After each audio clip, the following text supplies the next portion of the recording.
Camila leaned against her countertop, office kitchen swirling a spoon through. Her third cup of coffee of the day. Outside, the sun began its descent as painting the downtown skyline. With streaks of gold, the buzz of her coworkers talk about after-work plans filled the room, and Camila couldn't help but smile as her buddy Lisa encouraged her. Come on, Camila, just one drink. Thursday, Lisa's tone was playful, but a spark appeared in her eye. Undeniably, Camila hesitated for the briefest moments she and Aaron had. This has been discussed innumerable times in reality. No more late nights in the bar. After hours of outings that had him pacing. At home, she was frightened and suspicious, promised to cut back, even swore up, depressed that her partying days had ended. But that happened weeks ago, and tonight a familiar itch crept in her chest, wanting the thrill of the crowd, the energy of the dance floor. Aaron didn't realize he'd never had. Camila, the bar wasn't only about. It was all about freedom, whether you were drinking or dancing. It was about feeling alive in the sense that her normal existence as a wife could not. She was naturally gregarious, kind of woman who thrived on connection and conversation, who knew how to turn a stranger's glance becomes a lingering gaze. At the bar, she was lively and unfettered, avatar of herself, which she occasionally, missing a cheeky smile formed across her lips. All right, she responded, placing her drink down. After one drink, Lisa hooped with delight. She grabbed her suitcase as they joined the others headed out the door. Camila looked at her phone. Aaron would be home by now, probably putting dinner together or unwinding from the day he'd been distant, recently guarded in a way that made Camila feel boxed in. She knew the risks of breaching her pledge, however. Tonight was not about promises, ultimatums. It was about her at the time. She and Lisa arrived at the bar as the sun had dropped below the horizon. Music pumped through the air as they stepped inside, welcomed by friendly faces and the comforting buzz of laughter and clinking. Camila felt the energy envelop around her like an embrace, soothing a part of her was constantly restless. Her appeal was effortless, and she glided from conversing and laughing from one group to another. A bright smile attracts attention wherever she went. At one point, Lisa leaned over, laughing. Camila, you've got everything. Guy in here looking at you. How you doing? Camila shrugged. Her eyes sparkled. Mischief has a gift with her. I didn't tell Lisa how much I relished the weight of eyes on her, feeling desired, even if I wasn't planning to act on it. Usually a little voice behind her. Despite warnings from her head, she persisted. Camila set it aside as the night dragged on, caught herself flirting smiles with the tall man at the bar, confident kind whose presence reminded she used to crave thrill. Aaron's life was more predictable previously. Face flashed in her mind, his troubled. He begged her with stern gaze and voice. Stop these nights out tonight, Aaron. I wasn't here tonight. The pull of her. The desires were stronger as the hours melted, disappeared as ice cubes in her whiskey. Camila was in her element, holding court at the bar with Lisa and a rotating cast. She laughed at strangers' jokes. They leaned in conspiratorially during their stories and allow the calm hum of the alcohol makes the world seem distant and less difficult than the earlier tension she had. Felt like violating her pledge to Aaron. Dissipated with each sip, replenished by the excitement of being the center of attention. And admire one person, Greg, or maybe Jeff. She couldn't quite remember his name. He wasn't really persistent, exactly her type, but he had an easy, with confidence and a crisp wit that made. He stood out and bought her a drink, stayed so close that their arms. When she laughed, she did not wash her teeth. Pull away, why should she? It was harmless. After all, when Greg or Jeff pulled away his phone and asked for her number. Camila hesitated briefly. He grinned just before entering it in and vowed to call her sometime. Did not say nay by the time I glanced at the clock. It was already past. The thought of Aaron waiting at midnight. She considered going home, but instead, remorse. She felt a spark of irritation. She could already hear his annoying voice in her brain, ticking off reasons for. Tonight was yet another indicator of her. He acted in an irresponsible manner, some paragon of virtue, although he was simply boring a man who exchanged spontaneity for predictability and named it. Camila shook off the thought, throwing back the rest of her drink. She still had time to enjoy herself, didn't? Tomorrow's job report may wait a bit. She doesn't have to go somewhere for a bit longer. She arrived at the office on Friday morning. She always works from home and prepares. She reports on her laptop and makes a few calls with her co-workers. It wasn't until around 3 a.m. that Camila, she realized she had had enough of her head, hummed pleasantly, and her steps were solid. But she understood the difference between tipsy and Tafar was close. She declined another round and began gathering her belongings. Sure you're heading out? Jeff leaned. Warm tone, enticing the night. It doesn't have to end here. I know a wonderful. Camila and I have our own small area. She flashed her most attractive smile. Tempting. But I believe I'll pass another time perhaps. She wondered if there will ever be another time, but she had mastered the art. With courteous disdain, he nodded, stood aside as she put on her coat, and hailed a taxi for the ride home. The city streets are almost desolate, and the quiet buzz of her own thoughts grew louder. Scenarios of the inevitable. Her conflict with Aaron played out in her head, but she didn't dread them. The drink gave her confidence. Did not normally feel in his company. What will he say to her this time? Ree smiled, tugging at her lips. Another lecture about respecting our please agree in her thinking. She rehearsed her retorts. You're not the. Aaron is my supervisor, and I am an adult who works. Camila, I almost feel like I deserve to have fun. Laughed out loud at her imagined scene. As we get closer, our courage grows. Let him try to argue, and I'll shut up.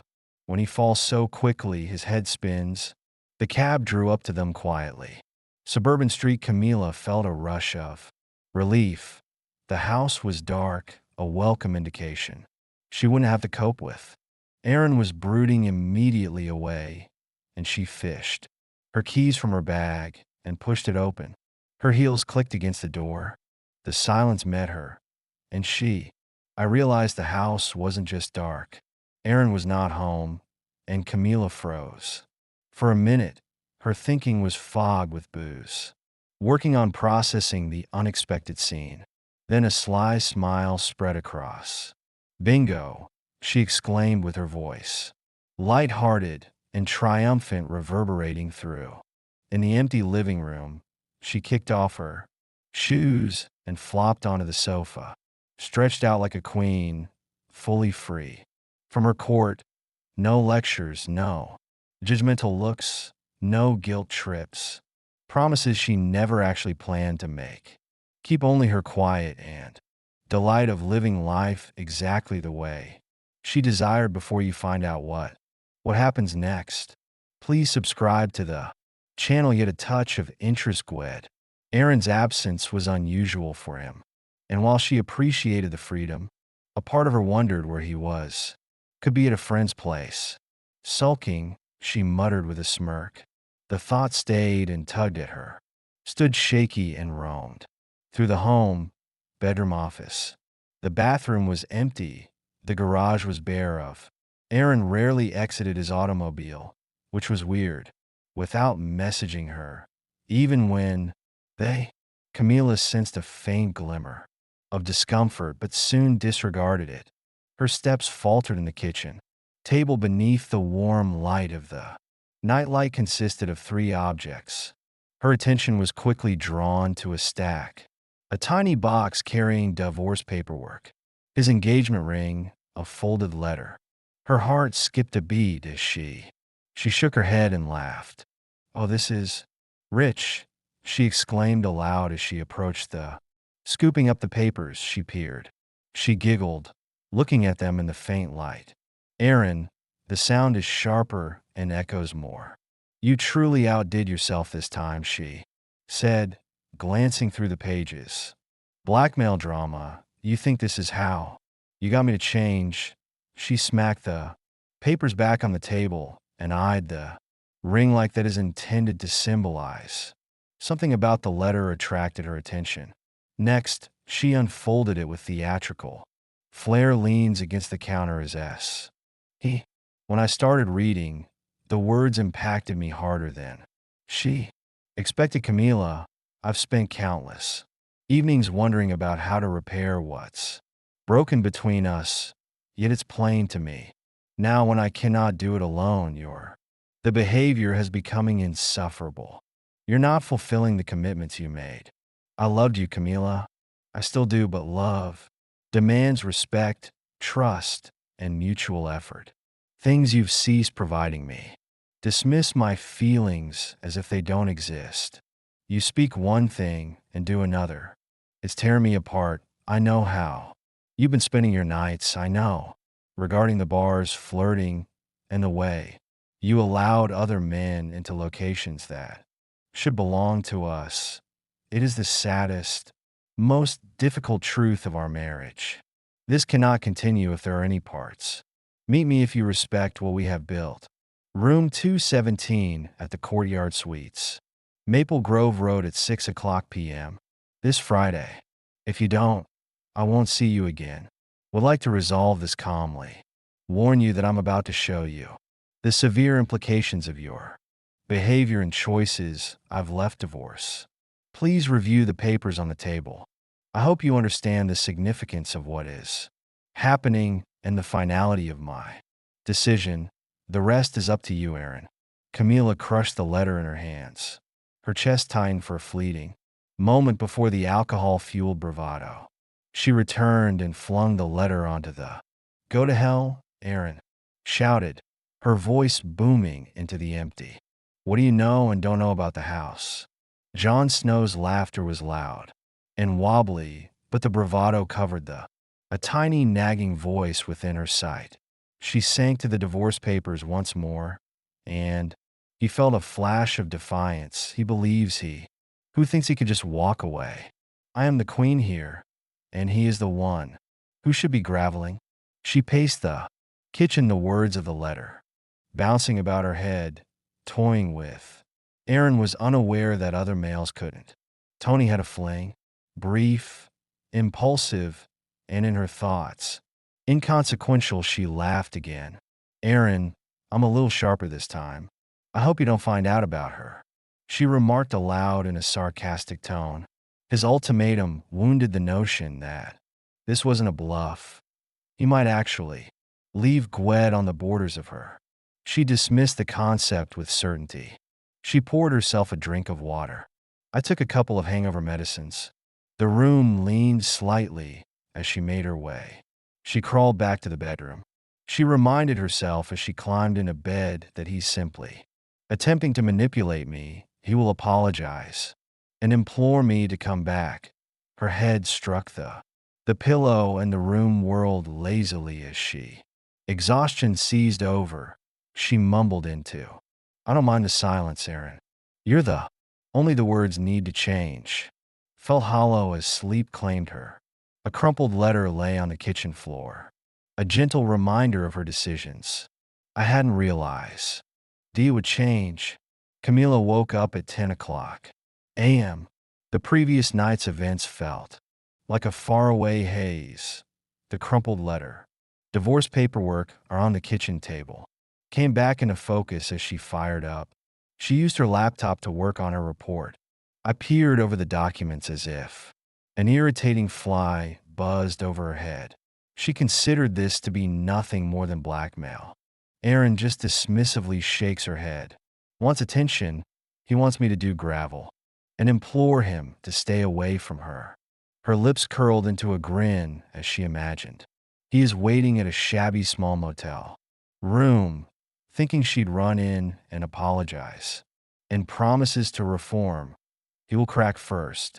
He always does, and he's probably pacing. I'm wondering why I have not phoned. She let him to sweat it out before opening her. She opened her laptop and started reporting. Work by 5 p.m., Camila focuses on work. Had waned completely. She grabbed her phone. I messaged Lisa and some of her other girlfriend's nightclub drinks on me need to let off steam. She typed and clicked send. With gratification within minutes, answers began pouring in. You're on where? Camila smiled as she asked whether you were okay. Sweetheart, I have already texted back the details. Imagine the drinks and the music, taking away the nagging weight of.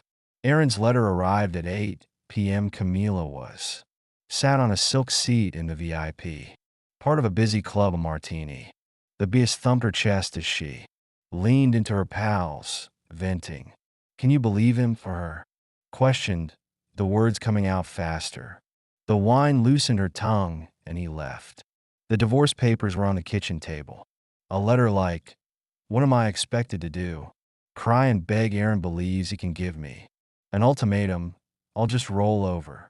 Lisa rolled her eyes and raised her glass. Please, girl, you're a queen. Aaron should be chasing you, not the other way around. Another acquaintance chimed in just how he is. If he doesn't see that, he's blessed to have you. It's his loss. Let him sit in his tiny. They sulked in their motel room. Precisely what Camila wanted to hear. Motivated by their encouragement and several cocktails, a strategy began to form. She thought, I'll show him. He swirled the final sip of her drink. He believes he can walk away all right, so I'll do. I'll have more fun, Camila. I looked around the club for a man who.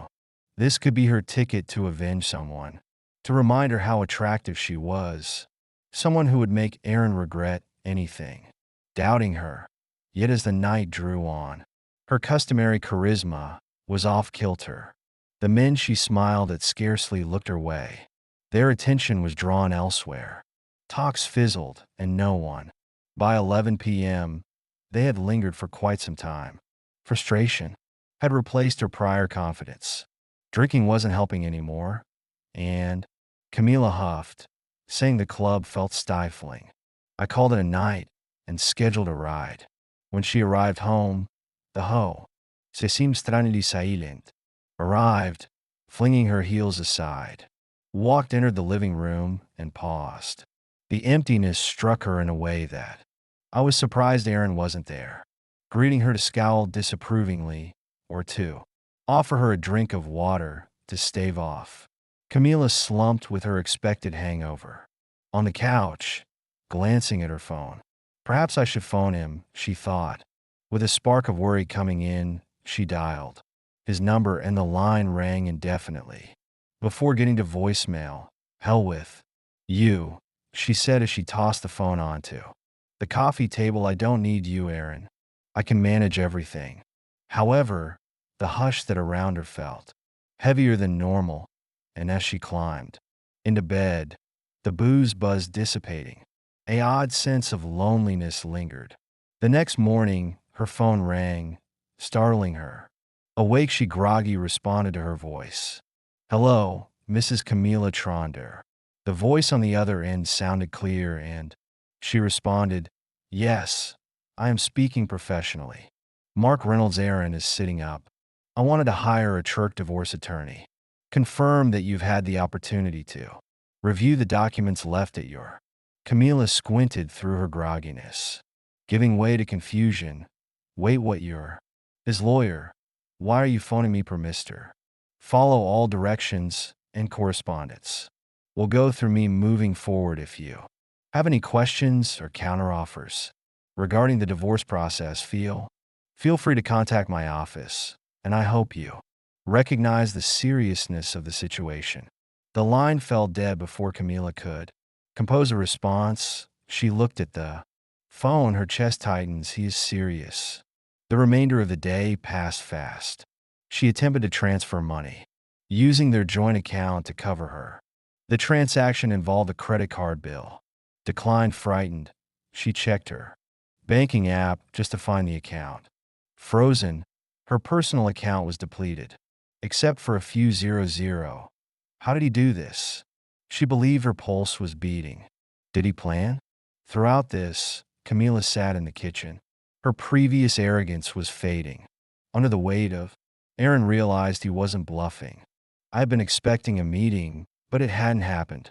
Now that he had made his move, he was gone, and he had taken charge in some way. She had not imagined conceivable for the first time the thought occurred to her. If I've underestimated him, divorce. The proceedings began like a storm Camila had not seen coming. Her confidence rattled.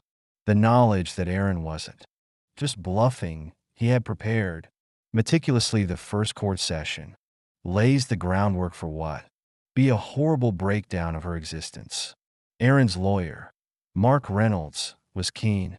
Mila sat methodically and relentlessly, sitting stiffly at the table with her own. The attorney listened while Reynolds presented the financial picture.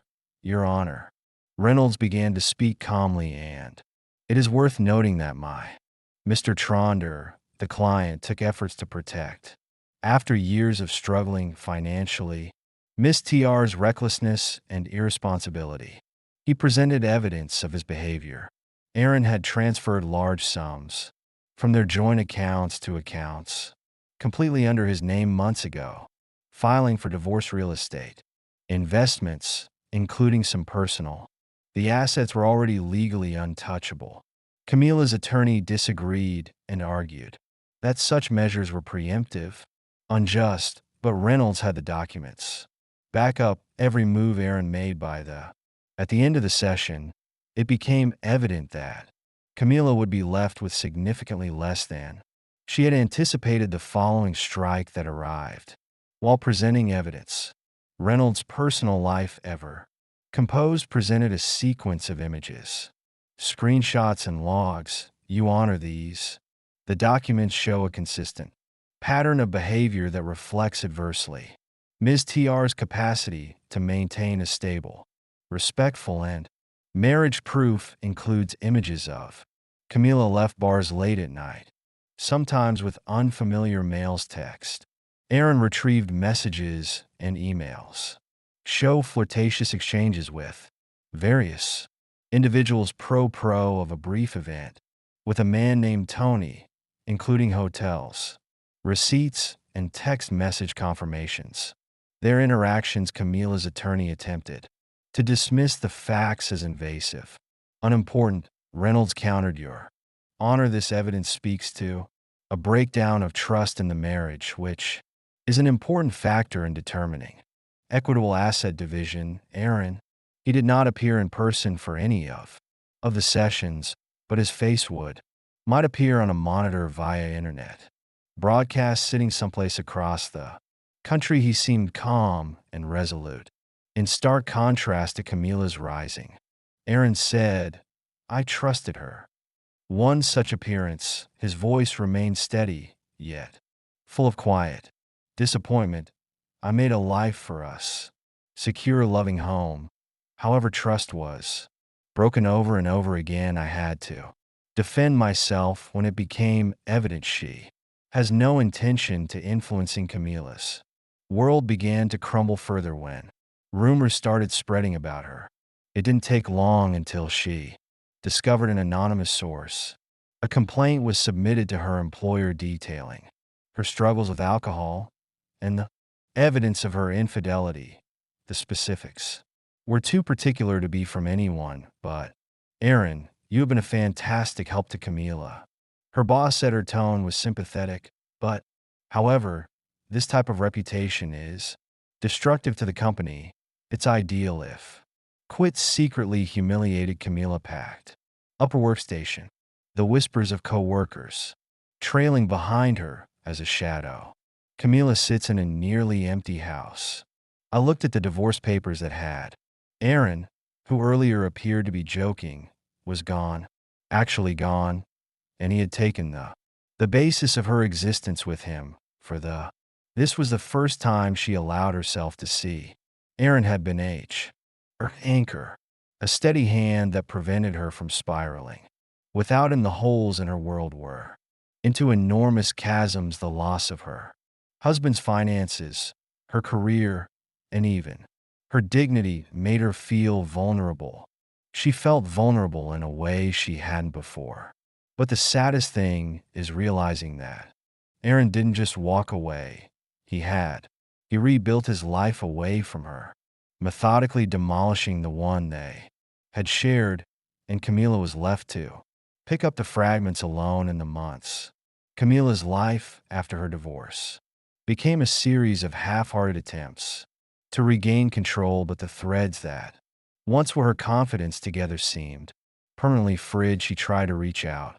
Aaron was first angry, then desperation, and finally in something resembling regret. With each of her attempts were met with silence. One day, by her lawyer, forwarded her a single-line message from Aaron: "I gave you the chance to talk to me openly and sincerely, but you chose to party again. I was waiting for you at 6 p.m. at the hotel. I warned you and thought you were a queen." The words stung more than cared to admit. For the first time, Camila understood that Aaron's absence wasn't temporary. He wasn't playing games or waiting for her to come to her senses. He was gone for good. Camila threw herself into the pursuit of a fresh start, but the results were dismal. Her first attempt at dating ended when the man she'd been seeing revealed he was already in a relationship. "It's complicated," he'd said, as if that made it better. The neck seemed promising until she found out he was married, using her as a distraction from his crumbling home life. The excitement she used to thrive on felt hollow now. Each new connection tainted by the shadow of betrayal. The vibrant social woman who had once commanded rooms now moved through life in muted tones. Nights at bars no longer felt exhilarating. They felt lonely. The drinks didn't bring the same buzz. They just dulled the edges of her disappointment. One evening, as she sat alone in the dim light of her living room, Camila scrolled through her phone, staring at photos from the life she used to have. There were pictures of her and Aaron, his steady presence a stark contrast to her sparkling energy. For the first time, she saw what she'd taken for granted: his patience, his reliability, his quiet love. Tears welled up, but she didn't fight them. She let them fall, realizing that the life she had lost wasn't stolen from her. It was a choice she had made brick by brick until the foundation crumbled beneath her. Camila still told herself she was a queen, but the throne felt cold, the crown heavy, and the kingdom a barren wasteland. If you enjoyed the story, please subscribe to the channel. I wish you a great mood and good luck.